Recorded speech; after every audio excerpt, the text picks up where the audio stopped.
Welcome back to our ocean studio of the Yahowah blog. I'm your host, Craig Wynn, and of course, this handsome fellow here, he is Wookie. We're delighted to be here this morning because of the storms that passed through here yesterday. It was a once in, well, maybe even a lifetime kind of an event here for the U.S. Virgin Islands. I think what we got was the telltale end of that. Bomb storm that wreaked so much havoc along the East Coast. It wasn't particularly cold. Temperatures were still in the high 70s, even low 80s throughout the day.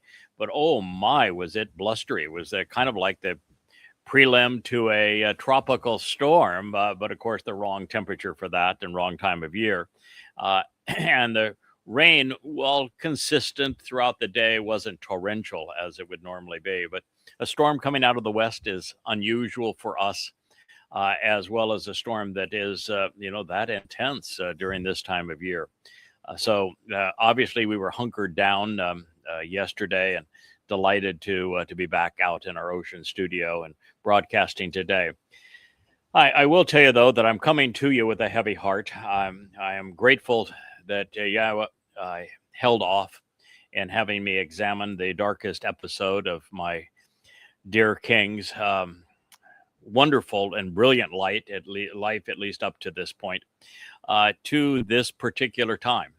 I am now covering the episode of Bathsheba, which is tragic and all of its intensity, all of its permeations, everything that Dowd said and did pursuant to this was just horrendous. And I realized that that Dowd was an exceptional man for 48 years of his life, from 8 years old when Yahowah first placed his Ruach spirit on him and anointed him Mashiach, to the time that he was 56 years old. He lived his life in the center of Yah's brilliant spotlight. He was bold. He was courageous. He was articulate. He was a great prophet. He was a great defender of his people. He was engaged in doing wonderful things. And then it all fell apart.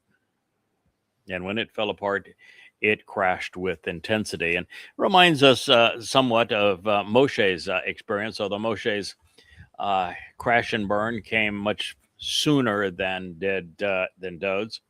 Moshe left, as we know, Mitzrayim, and around the time he was 40 years old, tried to help, in an act of courage, really, in his youth, tried to help his people, defending them against the cruelty of the caste system, the religion and politics of Egypt.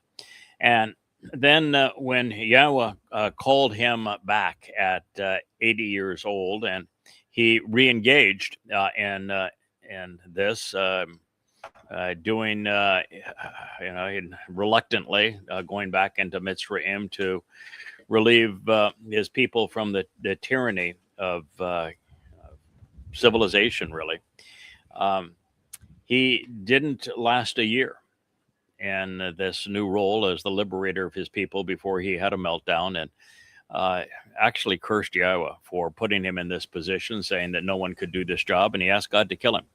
Now, he went through the paces from that point on, doing some things that were, fairly extraordinary as it relates to getting his people to the promised land. But he was just going through the paces from that point, having really given up on everything. So it is an exceedingly difficult job that Dowd was placed in, as Moshe was placed in, and Dowd persevered longer than Moshe by a long shot, and both of them much longer than I have in this spotlight as well. So I have some empathy for them and know how difficult the job is.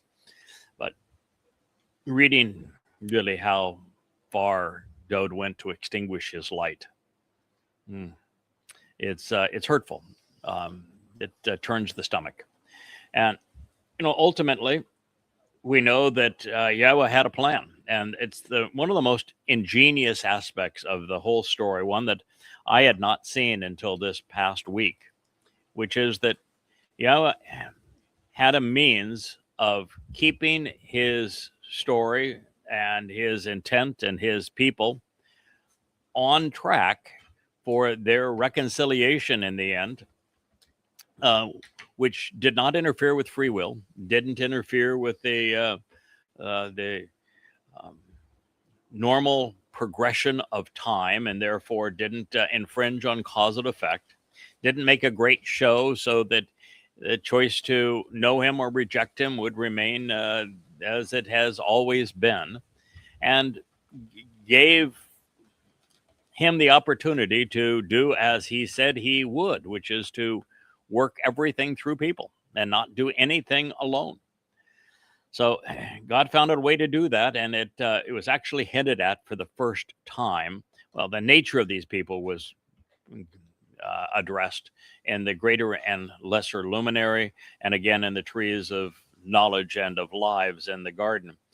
Um, and their story was also told with the parting discussion that Yahowah had about what we are to do relative to our fathers and mothers going forward in our exit from the garden.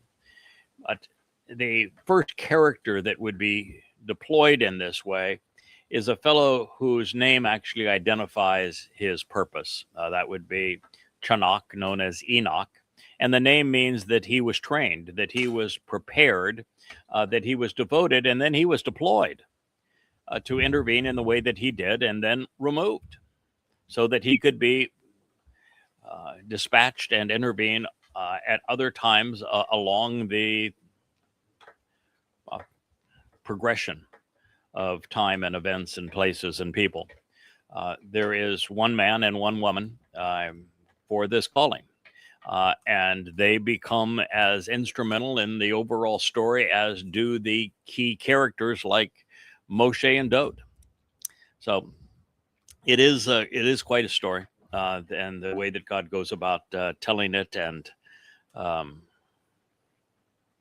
bringing it to our attention, keeping it on track, is something that I have just come to appreciate. And had I not been introduced to the final word picture, which is a story we're about to complete, at least in the story of the 31st mashal by itself. We will complete that later today. But had I not been introduced to it this way, seeing how Yahowah resolved the problem of his son's waywardness, it would have been a tough thing to recover from, because my life is devoted to restoring Dowd's reputation with his people and with the world. And without knowing how God managed to restore his relationship with Dowd once he crashed and burned, well, that would have been a difficult thing to do.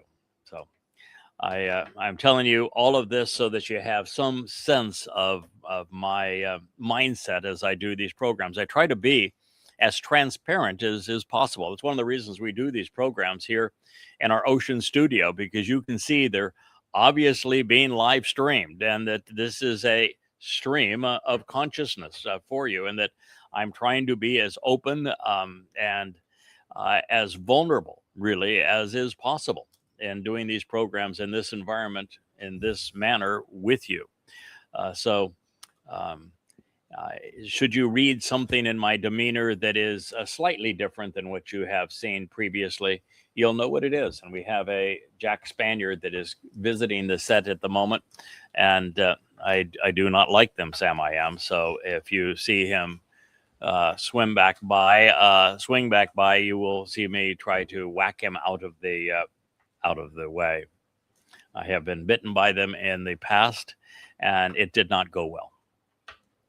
All right, so now returning to the 8th Mizmowr, which is the Song of Dowd. And while it bears the number 8 currently, we're really not in a position to know whether or not it was 8 in the order that he revealed, or really when we now have a swatter that we can use should we need it. All right. So we don't know really what the order they were revealed. They could have been revealed at a very different order. I'm not able to do with the Dowd's Mizmowr what I was able to do with the Quran, which took that jumbled mess and reordered it chronologically by putting it into the context of Muhammad's life through the Hadith, because it's Dowd talks about topics in a way that he literally telescopes time. The Wookiee is about to push my Coke off the end of the table here. That would be another mess.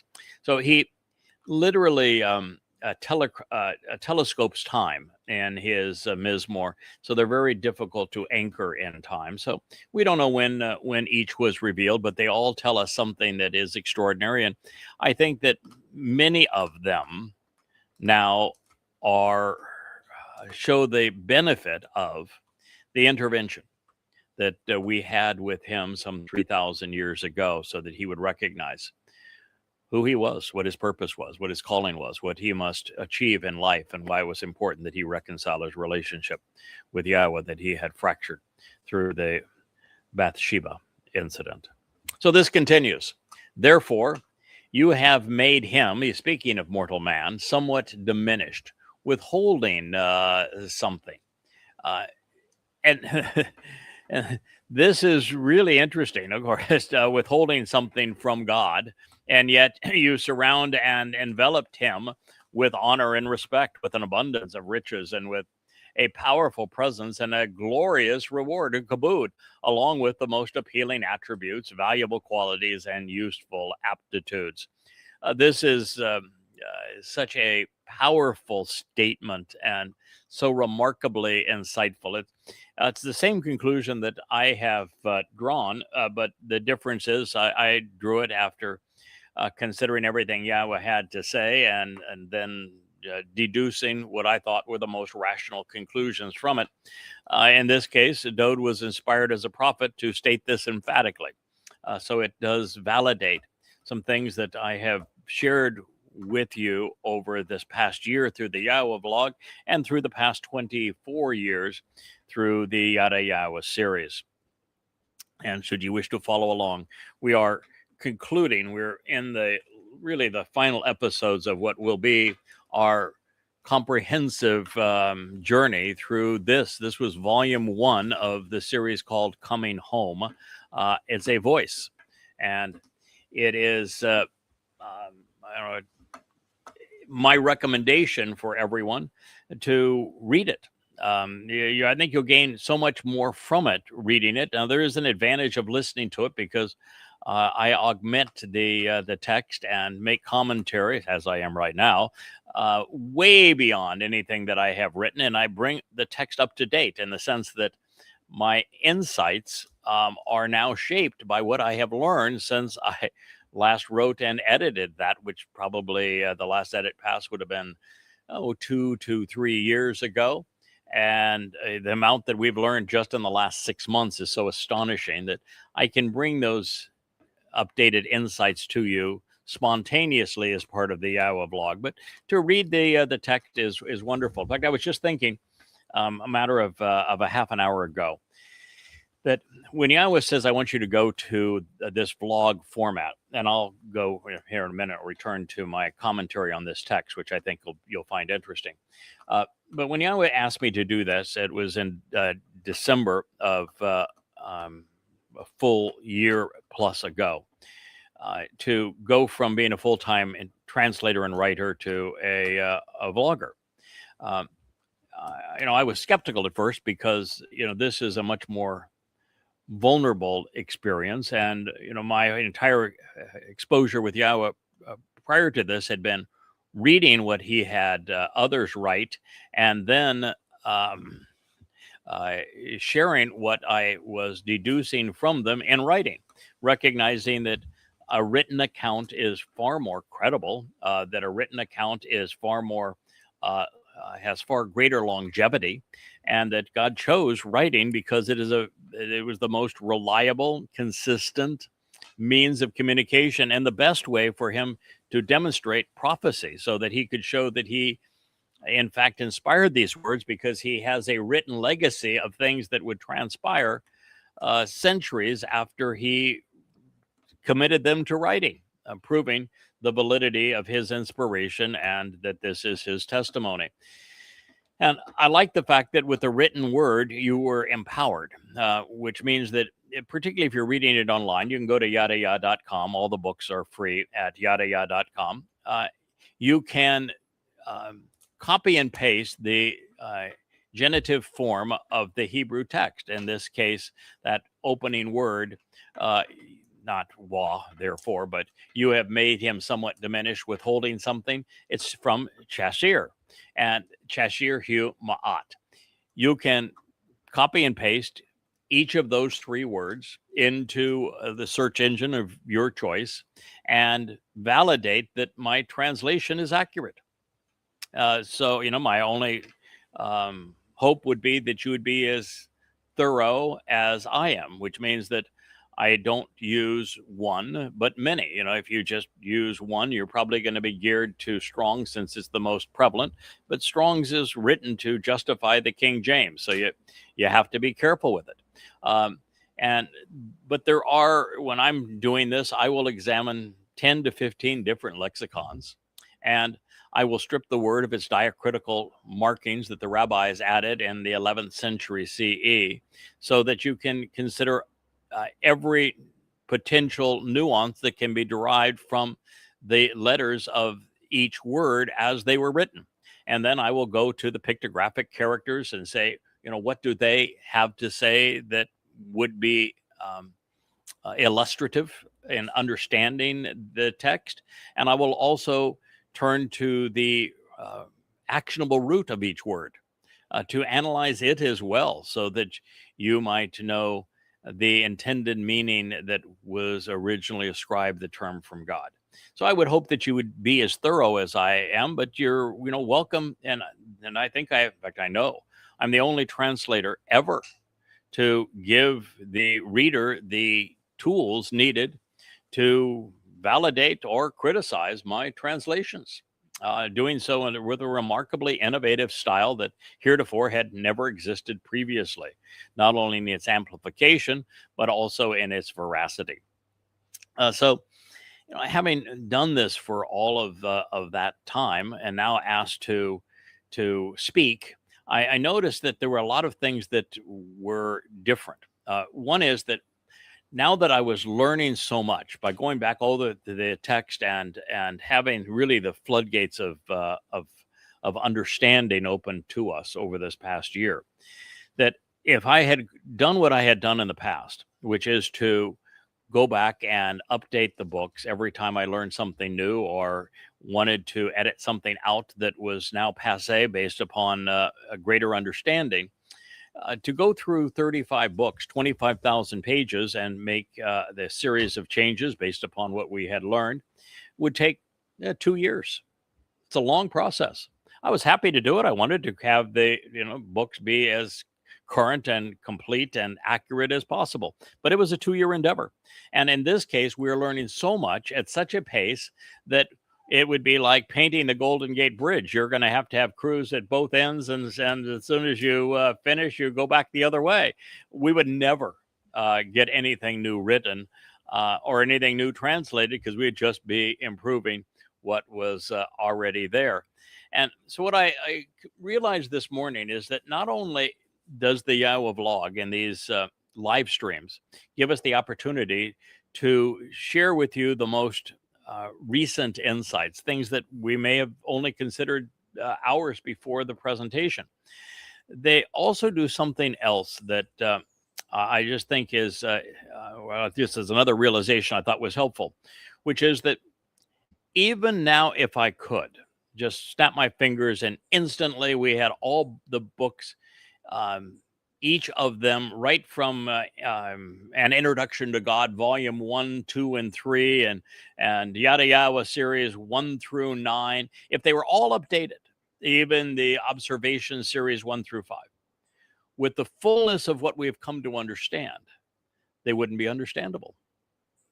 You see, to some extent, as a reader, you need to come to this understanding as we did. You need to go through the process. You can't start with perfect and complete understanding. That's not how we learn. You don't start in kindergarten with calculus. You work up to it, and this is the same thing that's here. It's that if I'm able in the most recent books, and I am in the most recent books, but also in these programs, take you beyond where we have been so that you can show the growth. I can show the growth and understanding, then that is a much better part of this process than otherwise. So, I know that there are many covenant members who are reading books that I wrote 5 and 10 years ago, and they are learning things that they never saw previously, because that's what we all do. The more we're exposed to Yah's testimony, the more we come to understand it. But they also know that there are things that I'm saying now that are way, way, way beyond what I might have interpreted back in the day. And that is all part of the process. And you should make this journey along with me as I made it, as opposed to just, starting with calculus and saying, well, we'll just dispense with simple mathematics. It wouldn't be prudent. So in this case, I'm very comfortable in taking you beyond where I have been previously. So this reads, therefore, so you have made, he's speaking to Yahowah, this is Dowd, his beloved son, you have made him, mankind, somewhat diminished, withholding something from you. See, more than just a little bit diminished, where God says that he created us in his image. The word that he used for image, and I've shared this previously, is like comparing a blueprint to a building. The blueprint tells the builder how to build the building, but you can roll the blueprint up. Here's this house. I can roll up the entire blueprint for this house, and 20 sheets of paper, and it comes into a nice little roll, and you can put it in your hand, and yet that doesn't have the substance of one of the stones that I put on the wall for this house, much less the dimensionality of this whole thing. As it goes from one corner to another and builds up from the ground to the top of the roof. There is to go from 2 dimensions, which is what a blueprint is, to 3 dimensions is actually an infinite increase. And in our case, Yahowah created us in 3 dimensions, stuck in the 4th dimension, the ordinary flow of time. When he is liberated, not only in time, the 4th dimension, but also the 5th, the 6th dimension as well. And I think that the universe, based upon what we perceive of it as the 5% that we can recognize, and all we can do is the math, but we have no understanding of what the repulsive force is or the attractive force that we call dark energy and dark matter, that the universe is actually 6 dimensions. And this would play somewhat into what they call string theory.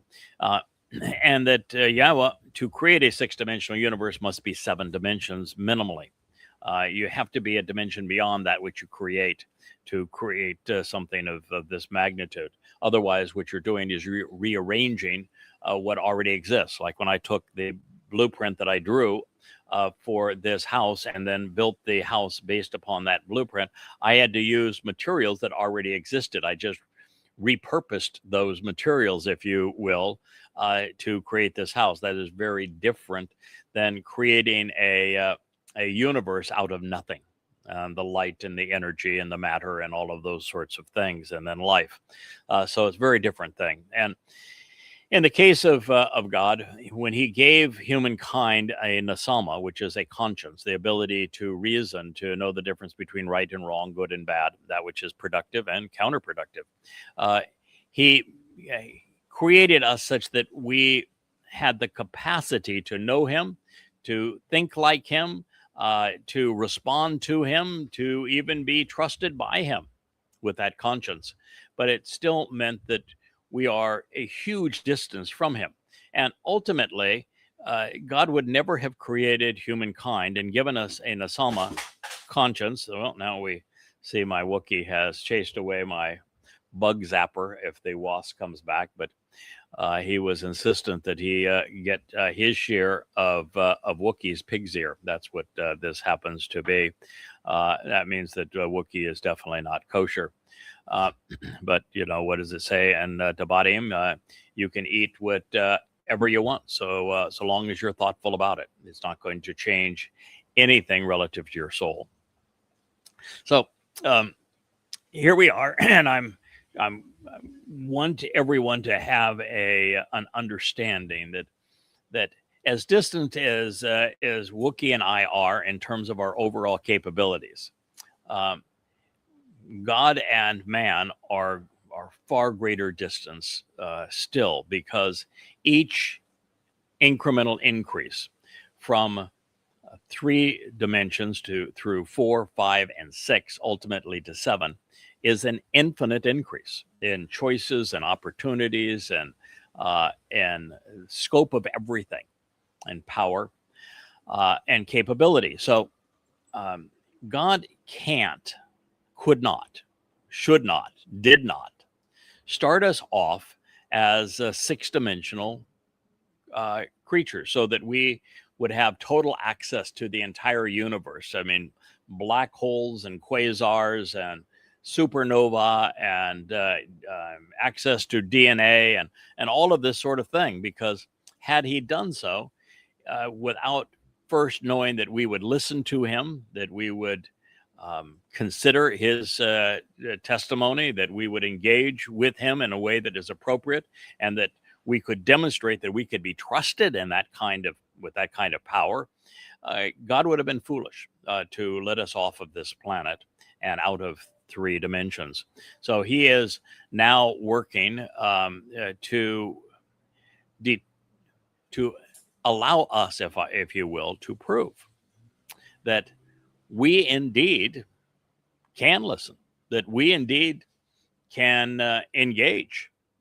We can be observant and responsive, and then once observant and responsive, when we make mistakes, that we can learn from them and grow from them and become better as a result of having fallen and gotten back up. So this is why God created us at the distance he did in terms of dimensions from where he is, and what he's expecting from us to trust us to the degree that he's willing to elevate us from a dimensional point of view all the way up to where he is as God. So that's what Dowd is talking about here. And so what he's also saying is that beyond all of this, well, we are lesser dimensions than God, and therefore infinitely to the power of 4 less than God, from the 3rd to the 7th dimension.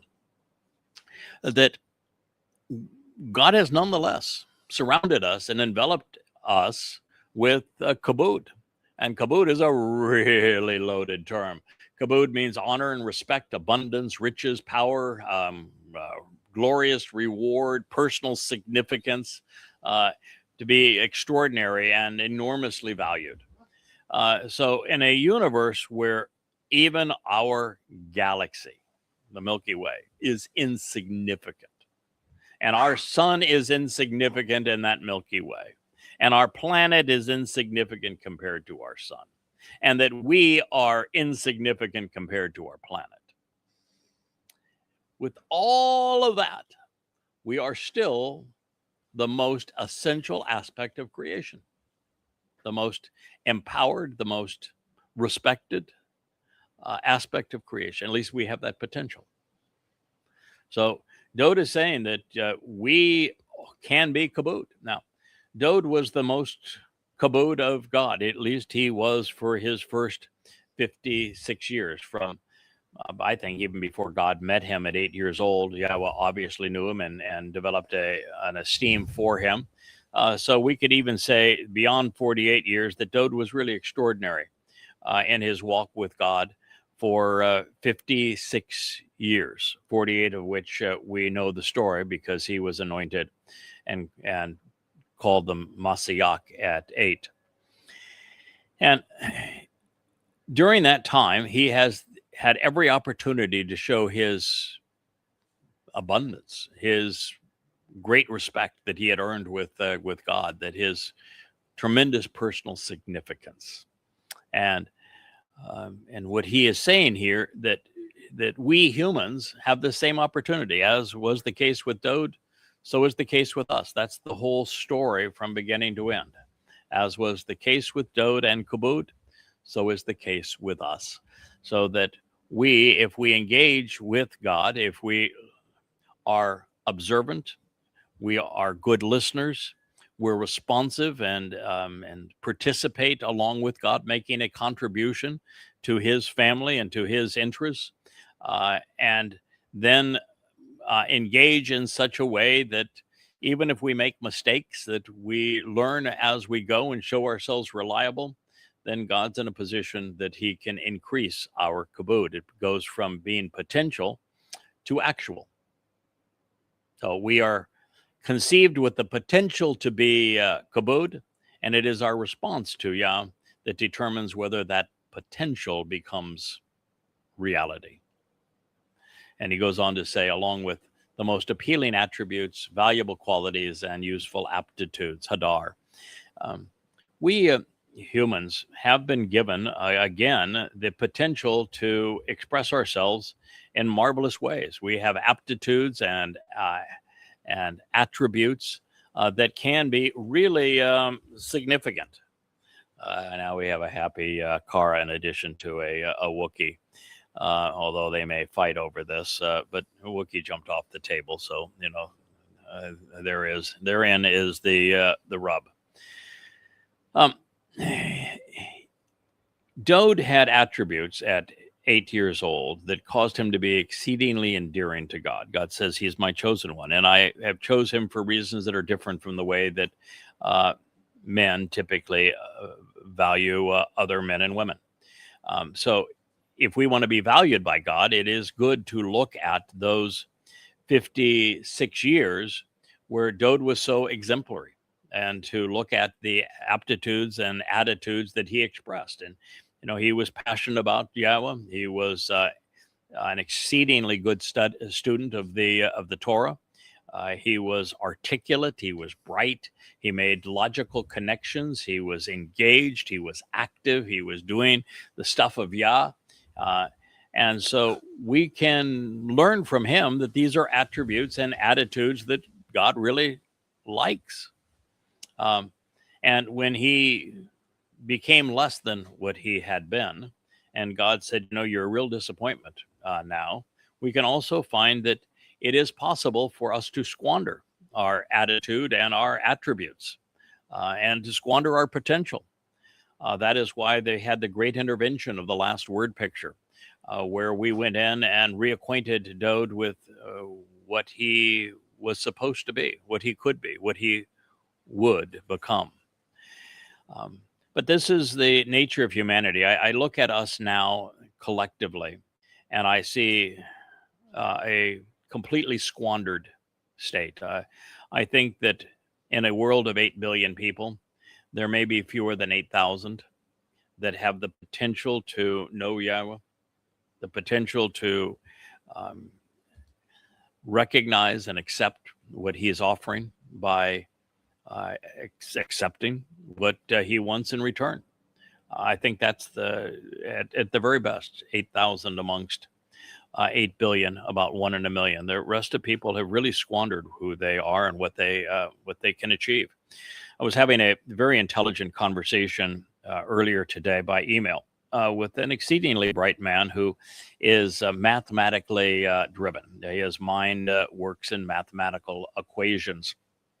And he likes to spar with AI because, well, when you're dealing with mathematical concepts, AI is actually fairly astute. And, it's a fun way for him to have conversations. And he'll always turn those to the logic of the Torah using my translations of it and analysis of it, and saying, now that we're being logical, why don't you look at these translations and these conclusions, and see if, in fact, you can either challenge them or support them.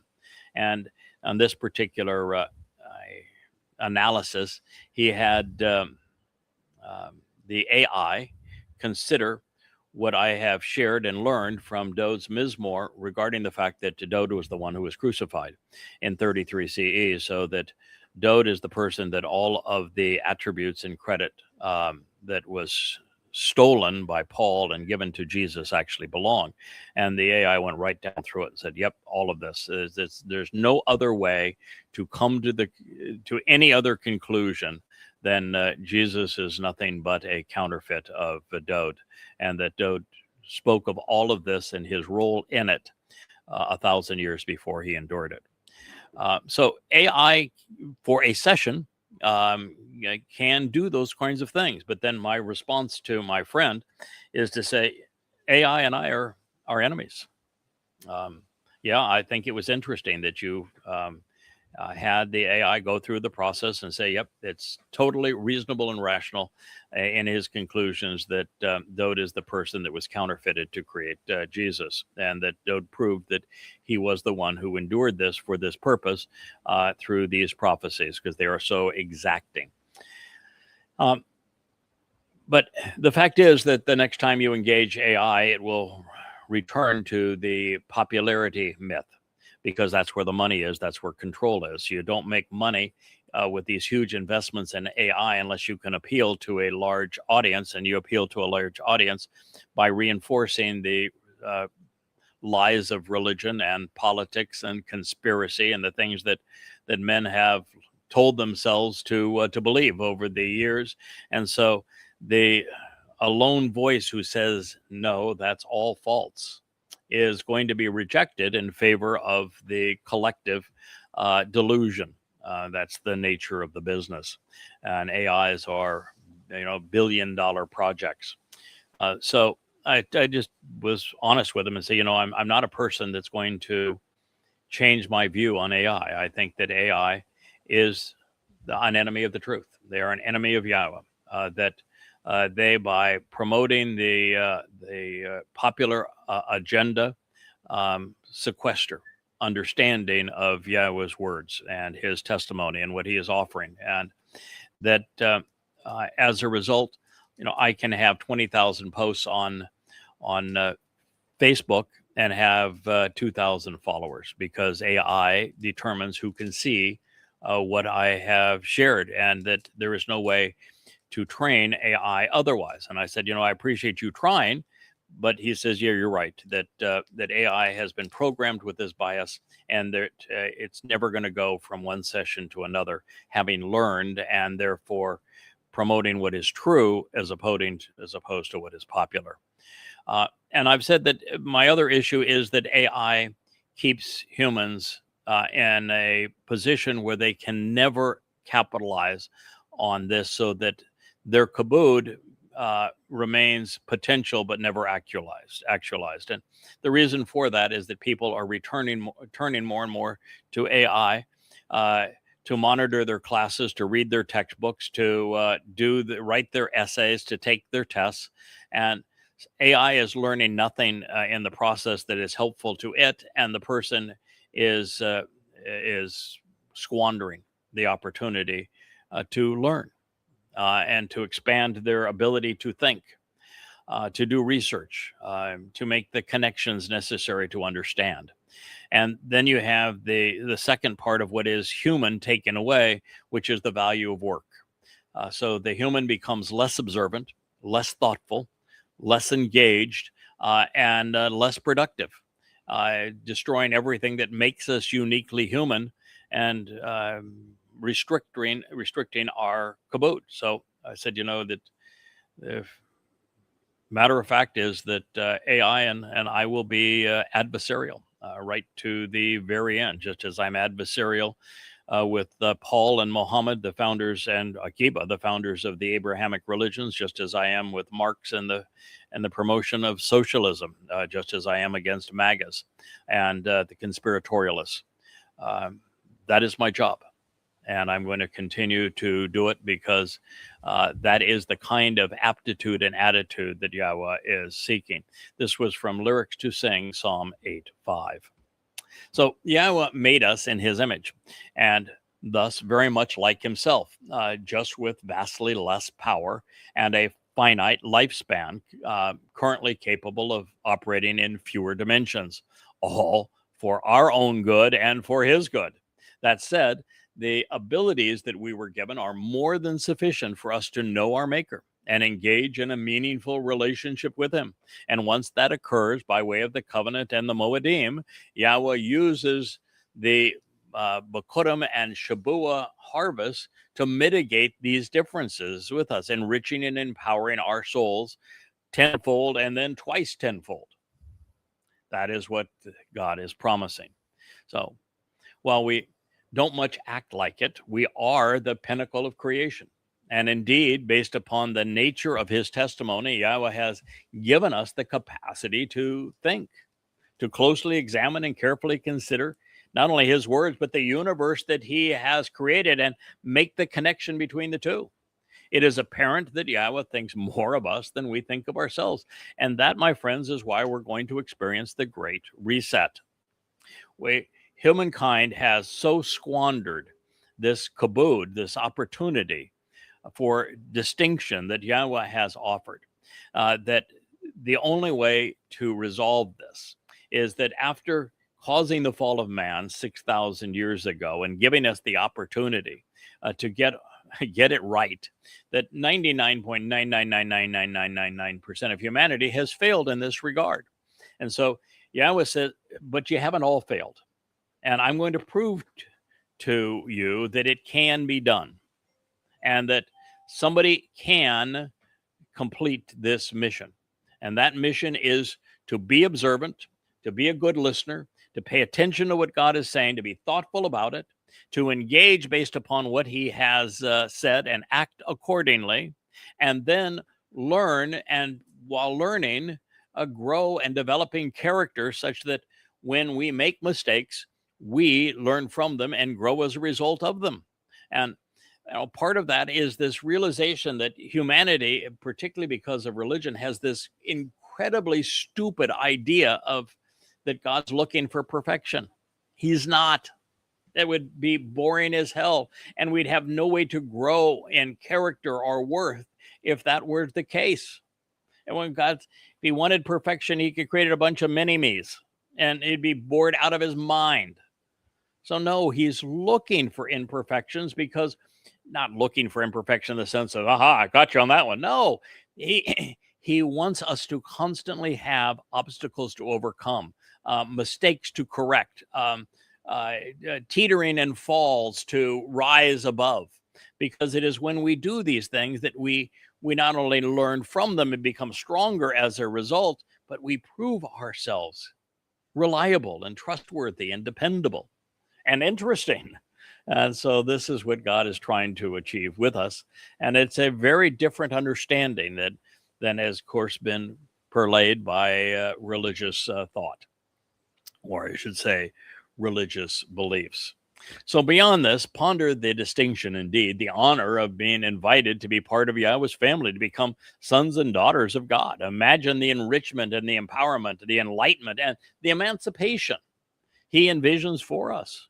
The covenant's benefits provide us with an abundance of riches. We inherit the entire universe, 2 trillion plus galaxies, each with hundreds of billions of stars and scores of planets and moons, and all of them, who knows how many opportunities for life, and the ability to actually travel between them. Because I'm here to tell you, it's all out there. You can see some twinkling stars at night. You can see the marvelous pictures that are rendered by the Hubble telescope, and then the more recent scopes that are just so prolific and expanding what we can see all the way back towards creation.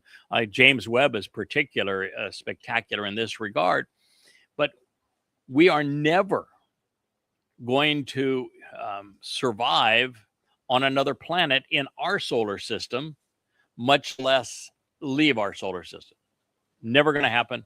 Even if we had a million years to progress, and we have 7.5 years to digress before God does this reset, that we have 0% possibility of leaving our solar system. All of the, the great Star Wars and Star Treks and all of these kinds of series with their warp speed and going off and visiting other planets within our galaxy and other galaxies is just total and complete nonsense. It cannot be done.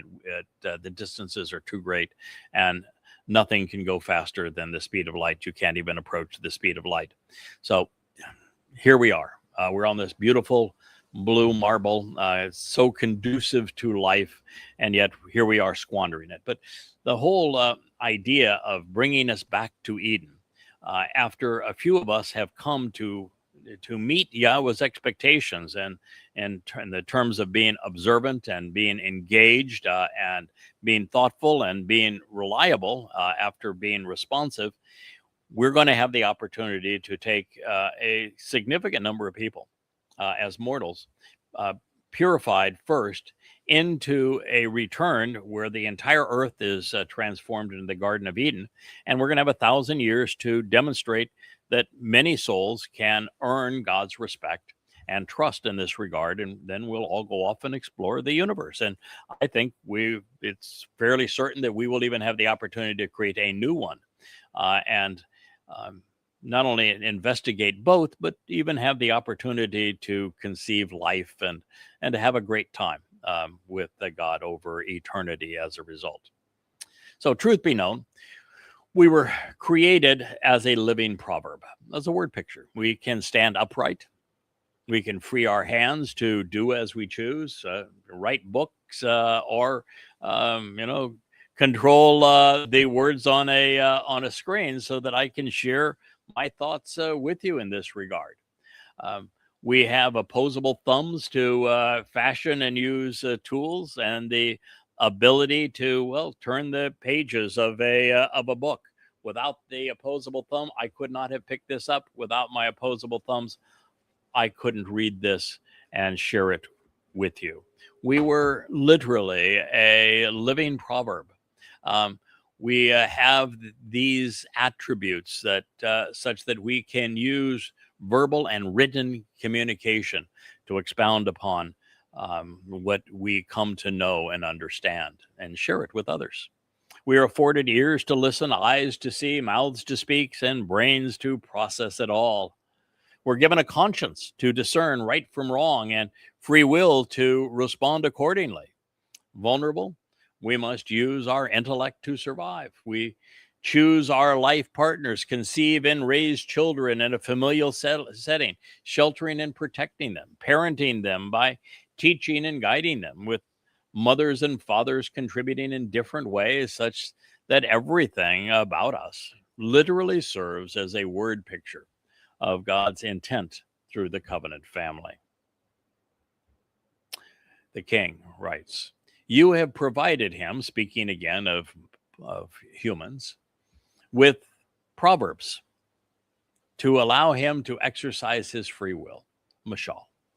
I've just, we're concluding a series. We'll do it this afternoon on what's called the last mashal, word picture. It is a proverb.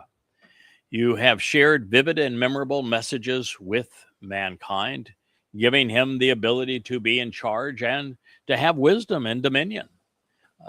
Within the accomplishments, that's interesting, by the way, that mashal has two meanings that seem unrelated at first. The one that is best known is that a mashal is a word picture.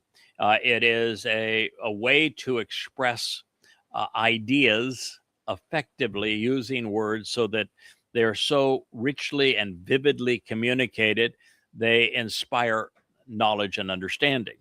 But the second is to lead, to govern, to engage in a way that shows a leadership and the ability to help shape the lives of others. And so the more we learn from these word pictures, the more able we are to take that next step and to enhance the lives of others and to create a community that is devoted to Yahweh because we are observant of Yahweh, thoughtful of Yahweh, and responsive to Yahowah, as well as seen as reliable to Yahowah. And it says within these accomplishments, mashal gets right back down to it. Mashal is our work, our energy, our overall effort, our contribution. Mashal is from asha, which means to act and to engage. So what God is saying, and this was the problem with Adam in the garden, we must begin by being observant, by paying attention, by closely examining and thoughtfully considering everything that is around us, including God's testimony to us, and specifically his testimony to us. And then we need to engage. We need to ma'asha. We need to, and mashal just means to ponder the implications of work. God wants us to engage. He values work. He is not looking for people who want entitlements. He is not this idea that if you just believe he will give you salvation is completely foreign to the nature of God. He does not want to be around a bunch of deadbeats. A one-sided relationship is an oxymoron. God wants us to be observant and then engage, to asha, and then to ma'asha. Prior to that is to contemplate what it means to act and engage and make a contribution. And he says, with your hands. With our hands is how we influence things around us, whether it's by sharing words, by typing them in on a keyboard, or writing a letter, or picking up tools and building a home, for example, or arranging this studio here that we're using to communicate the Yahowah blog. So he says, you have placed, for a time being, you have established and setting everything under his feet. The Mizmowr lyrics to sing Psalm 8:6. Yes, all of the potential is under our feet here on earth. This is just a marvelous environment that is conducive to life, that is sheltering for the things of life, such that when God restores the entire earth to the conditions of Gan Eden, the Garden of Eden, we're going to have this marvelous opportunity underneath our feet to launch ourselves up into the stars. It is the springboard from which we become everything that we were meant to be. So for the past 6,000 years, mankind has, ruled over the earth. We have reached for the stars, although we have barely stepped on the moon. It has been our planet to impose our will as we have desired. And while we've made a bloody mess of things, and it's getting progressively worse, and the next 7 years are going to be hell on earth, God has seldom intervened to restrain our ambitions. During this time, and with regard to all of his gifts, life, a conscience, and free will, the greatest gift of all has been his devotion to us, something he has expressed in his Torah and through his covenant. He has placed the means to become ever more like him, to be expanded and empowered and enabled and enriched and emancipated right beneath our feet. Of mashal, you have provided him with proverbs and allowed him to exercise free will. Dowd knows of what he speaks because he was both subject and beneficiary, inspiration and scribe. Years ago, we began translating the sixth mashal, this proverb for understanding and observations, in the first volume, which became a 5-volume set.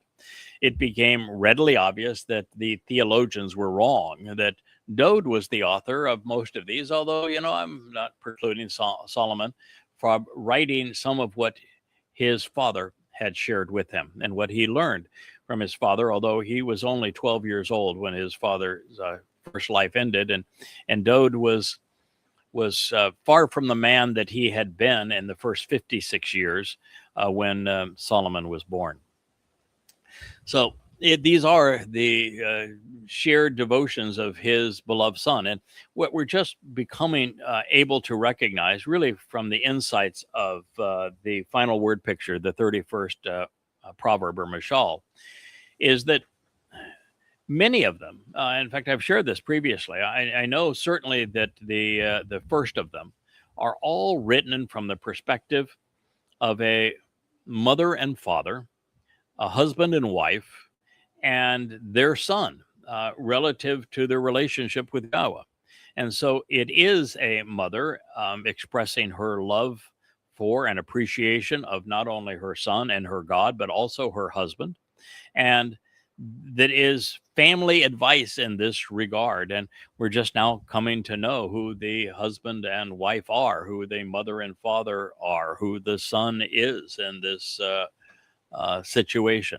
And if time permits, we'll go back through all of them and reestablish a more comprehensive understanding based upon all we have learned. Dowd continues, flocks of sheep, tsoneh, small grazing mammals, and thousands of domesticated cattle. Now, there's more to this. When we see Dowd speak of tsoneh, he's speaking of himself as the Lamb of God and as the ram leading and protecting the flock. And when he speaks of Aleph and any one of the many words also for cattle, he's speaking of the bull, his partner in accomplishing all of this. And one of the things that was so interesting today, as my friend sent me his experience with AI, coming to appreciate my conclusion was correct, and that Dowd is the person who was actually crucified in 33 CE, upon which the myth and counterfeit of Jesus was conceived. It constantly referred back to my translations of the 22nd Mizmowr that Dowd had written, the 22nd Psalm. And there's a line in it that it cited. And it's the one where it speaks of Dowd ultimately receiving a resolution for everything he was trying to achieve by the horns of the bull. And that ours is a collaborative effort. I think that's in the 21st verse, and something that we'll go back and examine just how insightful that is, that the very Lamb of God fulfilling Pesach was ultimately absolved of his indiscretion and returned to his proper dignity and renown by the horns of a bull that stood up for him. So there are Aleph, there's thousands of cattle. Aleph means thousands or a thousandfold, and it is bull of them, and also of the wild animals of the open environs. The birds of the sky and the fish of the sea, they extend along the way of the seas. Sea is also a metaphor for goyim, and it is really interesting here that I was writing today, speaking of Dowd's horrible indiscretion with Bathsheba and the way that it played out in the death of a man named Light of Yah, by way of a general whose name is Yahowah is father. And when you read everything that Dowd said and did in this episode, what you come to conclude is that the most Yehud of all men, the man whose name is emblazoned in Yehud. Jews are not Jews, they're Yehud, and in the plural, Yehudim. And Yehud is a compound of two names, Yahweh's name and Dowd's name. It means Yahweh's beloved.